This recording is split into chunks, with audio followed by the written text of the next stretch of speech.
Bismillahirrahmanirrahim. Assalamualaikum warahmatullahi wabarakatuh. Bismillah walhamdulillah wassalatu wassalamu ala rasulillah wa ala alihi wa ashabihi wa mawala.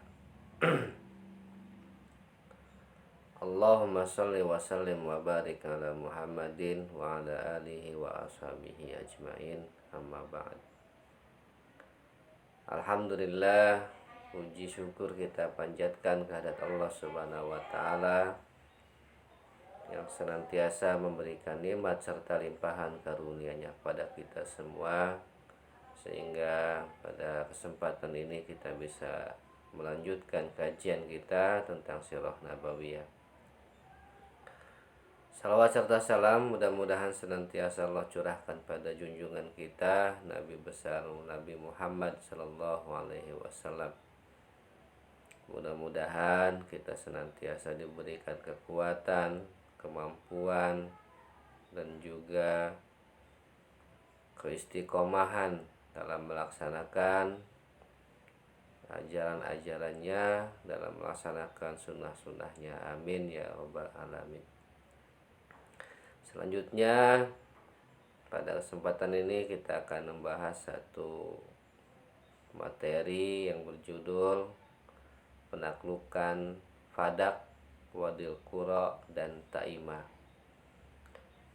Yang dimaksud Fadak, Wadil Qura, dan Taimah ini adalah nama-nama daerah yang dimana penduduknya ini adalah orang-orang Yahudi. Baik, kita langsung saja memulai dengan membuka slide berikutnya.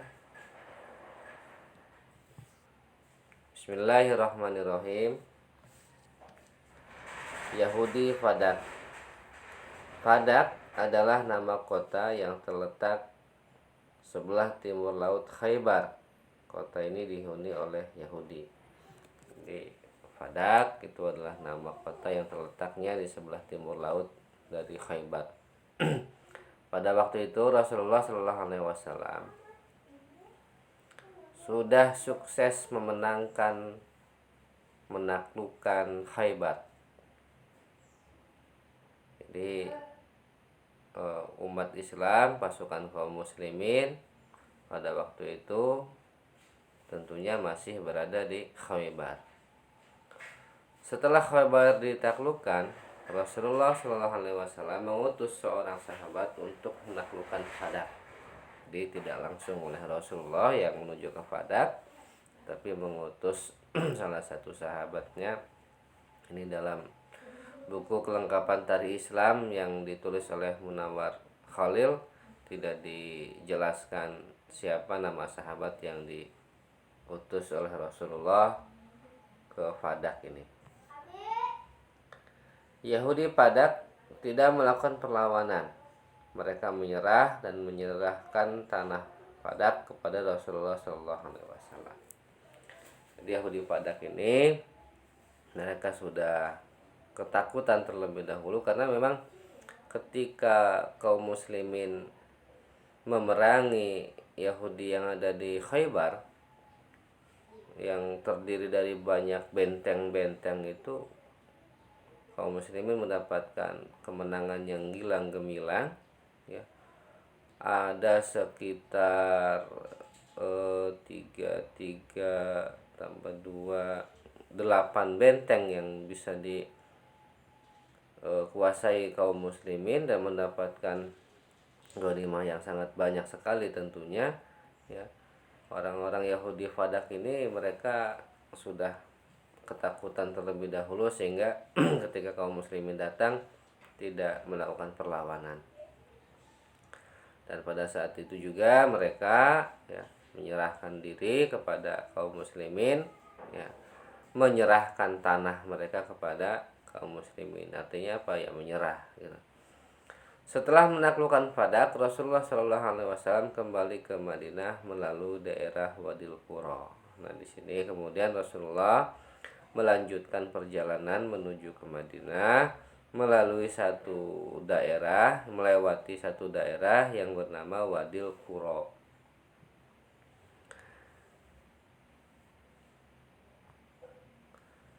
Nah, kita lanjut. Yahudi Wadil Qura. Wadil Qura terletak di sebelah barat daya Khaybar. Daerah ini dihuni oleh Yahudi. Rasulullah berhenti di Wadil Qura untuk mendakwahi penduduknya. Namun mereka melakukan perlawanan sehingga terjadi perang antara pasukan kaum muslimin melawan Yahudi Wadil Qura. Jadi Wadil Qura ini letaknya di sebelah barat daya Khaybar. Ya. Kemudian penduduknya tentunya adalah Yahudi, ya. Rasulullah berhenti di Wadil Qura untuk mendakwahi penduduknya. Namun mereka melakukan perlawanan sehingga terjadi perang antara pasukan kaum muslimin melawan Yahudi Wadil Qura. Jadi karena orang-orang Yahudi Wadil Qura ini ketika didatangi kaum muslimin, mereka melakukan satu perlawanan. Sebetulnya kaum muslimin ke situ, Rasulullah ke Wadil Qura itu dengan tujuan semula adalah untuk berdakwah, ya, untuk mengenalkan terhadap orang-orang Yahudi itu ajaran Islam. Tetapi orang-orang Yahudi Wadil Qura justru menyambutnya dengan senjata. Otomatis maka ini dianggapnya adalah satu perlawanan, sehingga kaum muslimin juga melakukan satu perlawanan dan terjadi perang, dan perang itu akhirnya bisa dimenangkan oleh kaum muslimin. Pasukan kaum muslimin mengepung Wadil Qura. Langkah ini dilakukan agar Yahudi Wadil Qura menyerah. Namun mereka mengeluarkan jagoannya untuk perang tanding. Tantangan perang tanding diterima oleh Zubair bin Awam, dan akhirnya Zubair berhasil mengalahkan jagoan Yahudi tersebut. Nah, karena mereka melakukan satu perlawanan, maka strategi yang diterapkan oleh kaum muslimin adalah dengan mengepung, ya, mengepung Yahudi yang berada di Wadil Qura.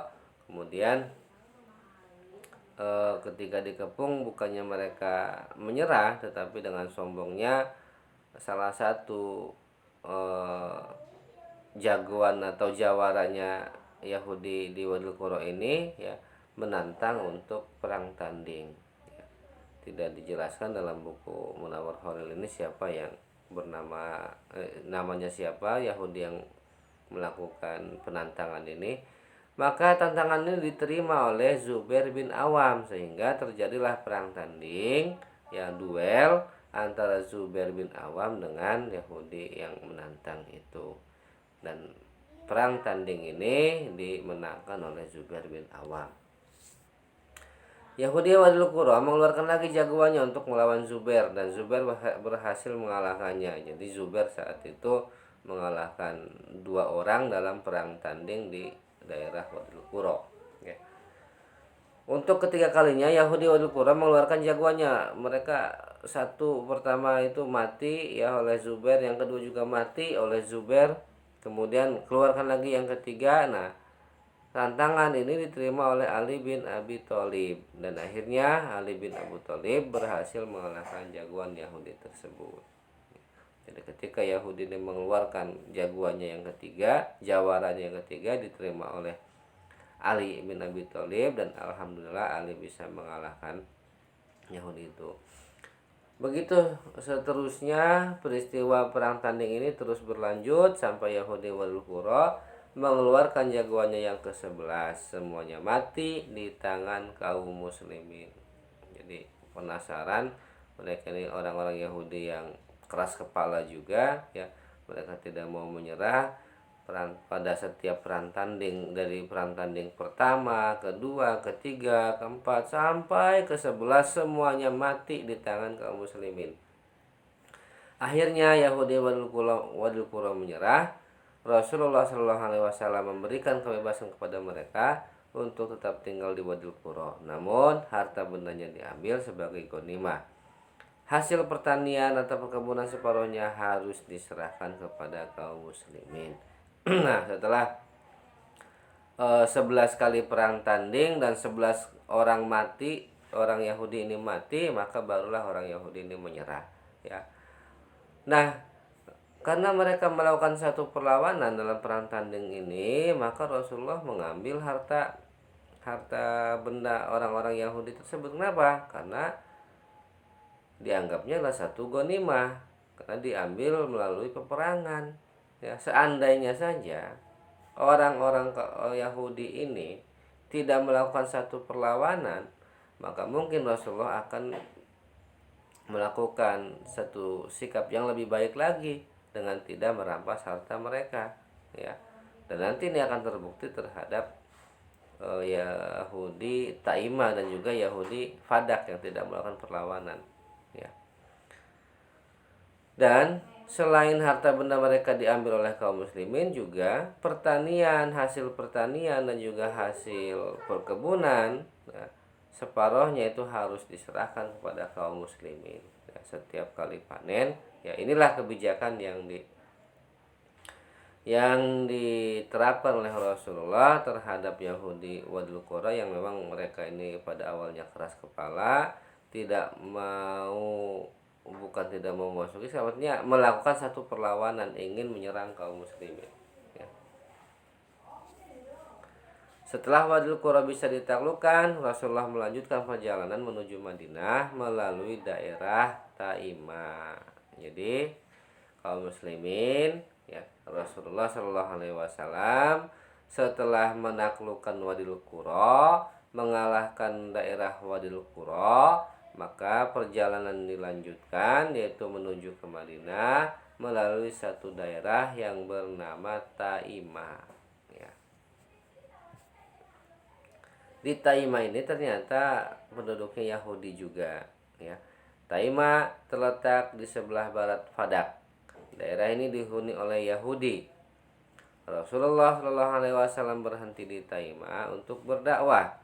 Penduduk Taima tidak melakukan perlawanan, namun tidak bersedia masuk Islam. Jadi ketika Rasulullah dan kaum muslim melakukan dakwah terhadap penduduk Yahudi Taima, tapi mereka tidak bersedia masuk Islam. Tapi mereka tidak melakukan satu perlawanan, ya, seperti Yahudi Wadil Qura, ya.